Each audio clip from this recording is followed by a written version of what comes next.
இலங்கையின் மத்தள சர்வதேச விமான நிலையத்தை வாங்குவதற்கு ரஷ்யா ஆர்வம் காட்டி வருவதாக தகவல் வெளியாகியுள்ளது. இலங்கையின் முன்னாள் அதிபர் மகிந்த ராஜபக்சேயின் ஆட்சி காலத்தில் அவரது சொந்த ஊரான அம்பந்தோட்டா துறைமுகம் மாவட்டம் மத்தளவில் கடந்த 2009ஆம் ஆண்டு சுமார் 2000 ஏக்கர் பரப்பளவில் மிகப்பெரிய சர்வதேச விமான நிலையம் கட்ட அடிக்கல் நாட்டப்பட்டது. பின்னர் இந்த விமான நிலையத்துக்கு மத்தள ராஜபக்சே சர்வதேச விமான நிலையம் என பெயர் சூட்டப்பட்டு கடந்த 2013 அன்று மகிந்த ராஜபக்சே திறந்து வைத்தார். 1300 கோடி மதிப்பீட்டில் கட்டப்பட்ட இந்த மத்தள ராஜபக்சே சர்வதேச விமான நிலையத்தில் 3500 மீட்டர் நீளம், 75 மீட்டர் அகலத்தில் ஓடுபாதை உள்ளது. மேலும் 115 அடி உயர கட்டுப்பாட்டு கோபுரமும் உண்டு.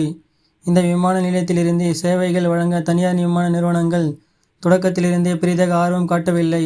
இதனால் இந்த விமான நிலையம் நஷ்டத்தில் இயங்கி வந்தது.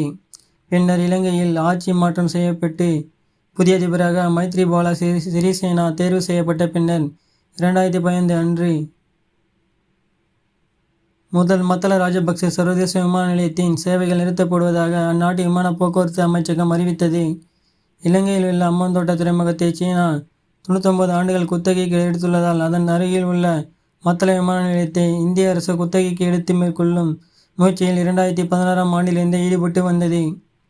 2018ஆம் ஆண்டு இந்தியாவுக்கு குத்தகை வழங்க இலங்கை அரசு ஒப்புக்கொண்ட போது அந்நாட்டு எதிர்க்கட்சிகளின் இருப்பால் அது தடைபோடு போனது. அப்போது செய்தியாளரிடம் பேசிய மகிந்த ராஜபக்சே, இந்தியாவிடம் தயவு செய்து மத்தள விமான நிலையத்தை தடுக்க வேண்டாம் என்று கூறினேன். எனது கிராமத்தில் அமைந்துள்ளதோடு இது எங்களின் 2வது சர்வதேச விமான நிலையமாகும். இந்தியா எனது கோரிக்கைக்கு செவிசாய்த்ததால் எங்களால் மத்தள விமான நிலையத்தை காப்பாற்ற முடிந்தது என்று கூறியிருந்தார். இந்நிலையில் இந்தியாவுடன் கூட்டாக சேர்ந்து ரஷ்யா மத்தள விமான நிலையத்தை வாங்க ஆர்வம் காட்டுவதாக தகவல் வெளியாகி உள்ளன. தெற்காசியாவில் ரஷ்யர்கள் அதிக அளவில் இந்தியாவுக்கு சுற்றுலா வருகின்றனர். அதற்கடுத்தபடியாக இலங்கைக்கு செல்கின்றனர். இலங்கை செல்லும் ரஷ்ய சுற்றுலா பயணிகளின் எண்ணிக்கை ஆண்டுக்கு ஆண்டு அதிகரித்து வருகிறது. 2024ஆம் ஆண்டில் 12 லட்சம் ரஷ்யர்கள் இலங்கைக்கு சுற்றுலா செல்வார்கள் என எதிர்பார்க்கப்படுகிறது.